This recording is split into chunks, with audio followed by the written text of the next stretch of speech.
Okay, guys, so we're going to talk about the marathon. I am wearing blue light blocking glasses, and that looks stupid. Alright, I did the 26.2 miles on Sunday, so that was April 11th. It's now April 15th.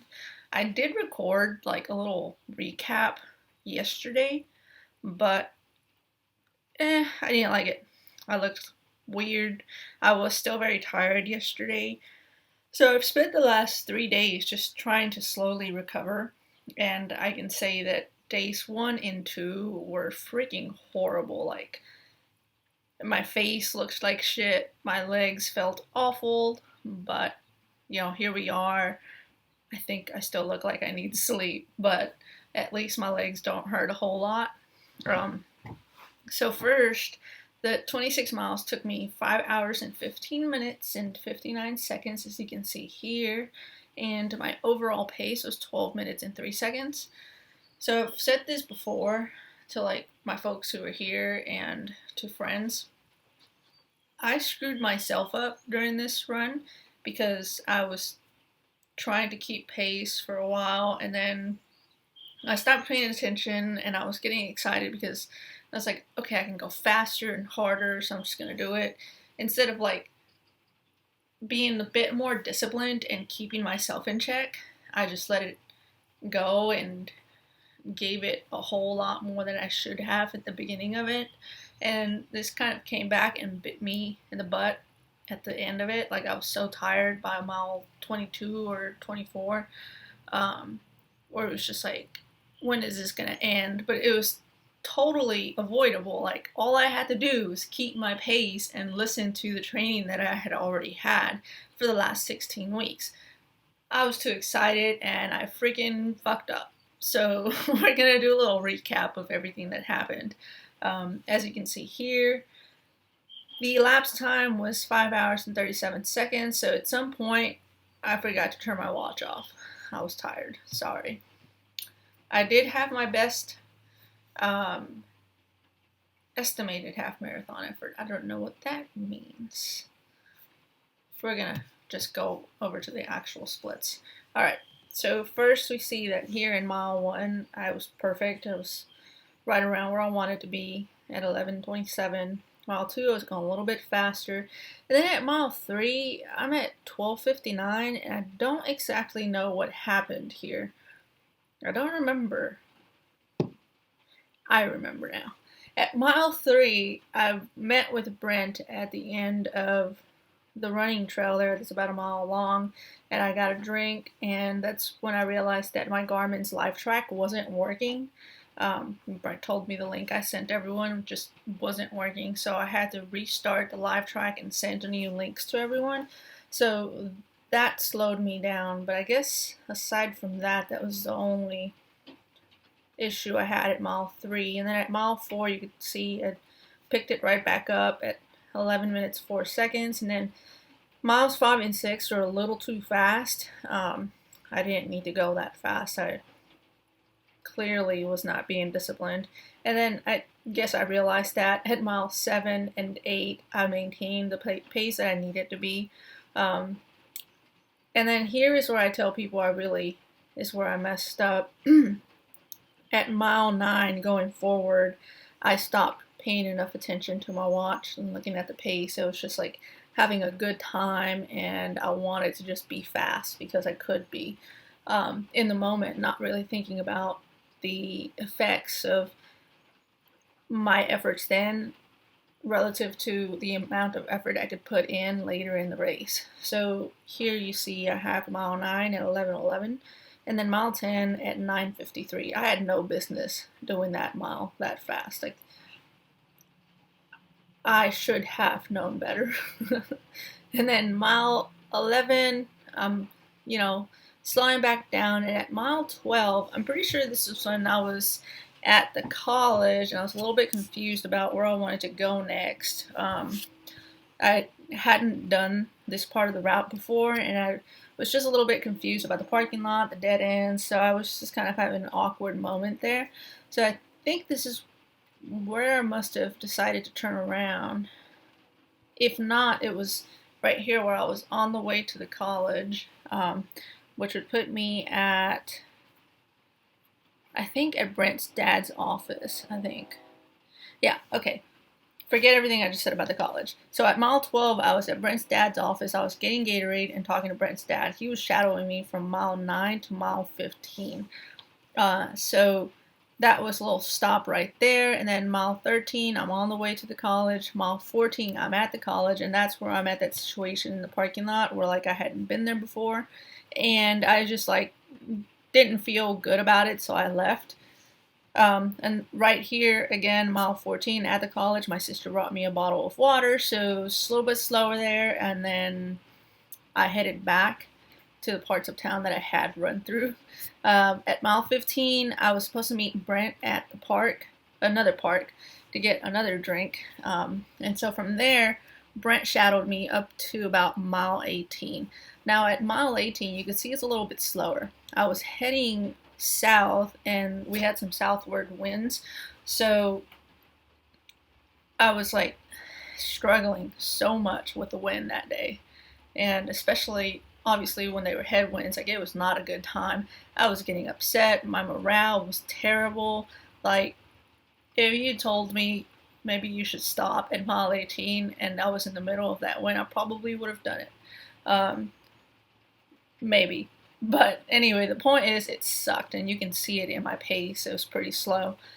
And then at mile 19, I was leaving that area with the wind and running a little bit on the track. But mile 18 had beat me up so much that mile 19 was rough. And then at 20, going forward, like everything from 18 going forward was grueling. Like if I had kept pace earlier, I probably would have handled the wind a little bit better at mile 18. But everything after that was just way above my intended pace, and you can see I kind of paid for it. But I think the hardest miles were like mile 18, mile 23, and mile 25. 25 wasn't all that difficult. I just walked a big part of it because I was just so tired. But when I started running around the middle of mile 25 and to end 26, like it was all right. The only problem was just like anytime I was going up against the wind, I just had to start walking it when I was at the end of that thing because it was just too difficult. So a few things that I learned about all of this, it's like you need to not only be wary of how your body is feeling during the run, also like keep on top of your hydration. Thankfully, I had a very good support team, and I am so grateful for them. But what really screwed me was like my lack of self-control. Like again, the pace. Like if I had just said, you know what, I know you can go faster, but you really shouldn't, and held back, then I probably would have fared a lot better. But it's done, and I'm looking forward to doing this 5-week recovery program of mine. I'm like right in the middle of it. I had my first run today. I did 2 miles, and my legs felt fine. My pace was okay. I could have done a bit of a faster pace. Like I think my pace was somewhere around 11 minutes 50 seconds. I'm not sure. But I walked a bit. I was just trying to take it easy. This was my first run going from the marathon, and I think I have another run on Sunday. I got it written down here. So I've got a 60-minute run on Sunday, but after that I go back to running on Tuesdays, Thursdays, Saturdays, and Sundays. And that's really what my training plan was for the actual marathon, so it kind of makes sense to use it for my recovery plan too.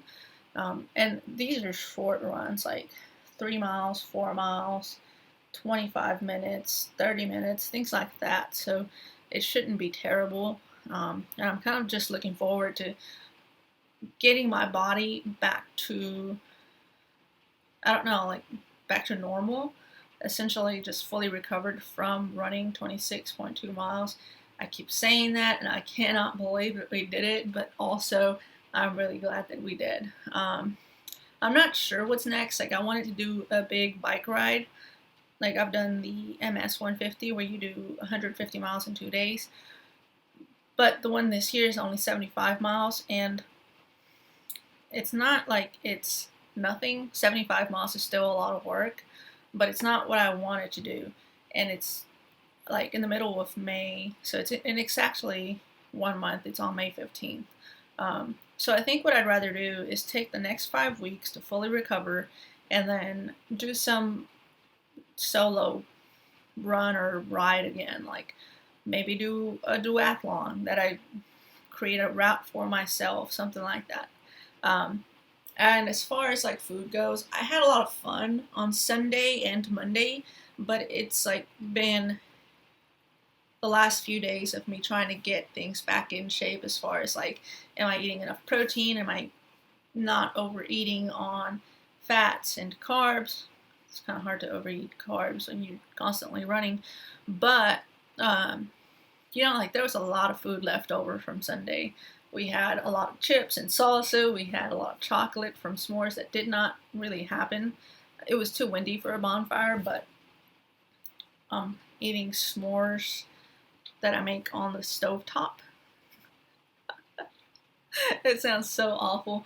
Anyway, as far as like nutrition goes, I've just been slowly trying to get myself back into the habit of tracking my macros on the MyFitnessPal app, and also just like making sure that I'm feeling good as far as like I don't want to undereat just because I want to maintain whatever physique I had for the marathon. It's mostly like eat until you're full and then stop eating when you're full, and don't eat so much goddamn chocolate. I did overeat Chips Ahoy cookies on Sunday or Monday. It was one of those 2 days, and I felt so bad. Oh Lord. Like, I didn't even eat regular supper because I spoiled my supper. Anyway, so as far as nutrition, that's what's happening. And then I'm also supposed to be stretching and doing a lot of yoga and mobility work. I must admit I'm not doing that the way I should be. So I think I'm going to set some time aside today to start, like, I guess, really trying to get into the habit of doing that. And then I want to get back into cycling, like I said in a previous video. Like, I don't think I've cycled nearly what I was used to before I started this marathon prep, and now that I don't have that to maintain like a good recovery for, I think I'm going to be able to cycle a lot more. Like right now it's raining, so I'm obviously not cycling or running. I'm just in my shed doing some work. But I just thought I'd try and do this little clip here and show you my splits, and also talk about like what's going on as far as nutrition and training going forward. What is up, y'all? Oh boy. Oh boy. No. Down. Sorry, the dog wants to get up here with me. I'm on the bay window little ledge, and he thinks he needs to be immediately next to me. There's a little bit of a storm, and I think he's afraid, but I'm sitting up here because the lighting is good, and I ended that clip a little bit abruptly earlier, and it's just I had Brent coming in the shed, and I just ended the video there. So I just wanted to close out the video here and say that I'm hoping to do more of a vlog style video for this next one. I'm going to try to do a bike ride on Saturday. Yeah, Saturday. It might rain, but I'll take the GoPro and record. I'm trying to do 20 miles because it's still like a good ride, but for me 20 miles is easy, so it's not like I'm gonna be overdoing it too soon. So that's the goal, and I'm hoping to just be able to take y'all along. I still haven't quite figured out the right settings for the GoPro here in town. Like, the stabilization is just a little bit too much. It's all wonky and ugly. So I'll probably mess around with that. I have a little bit of a ride tomorrow, and I'll try and see if I can learn anything as far as settings go there, and then take it with me on Saturday. It's really all I've got planned. I've been doing plenty of grad school work in my shed, and I've got a few new project proposals that I'm pretty excited about as far as writing goes. But I guess that's all I really have to say. Thanks for watching. I'm sorry I did not get my marathon in under 5 hours, and that I'm also not smashing a watermelon. I hope y'all have a good week.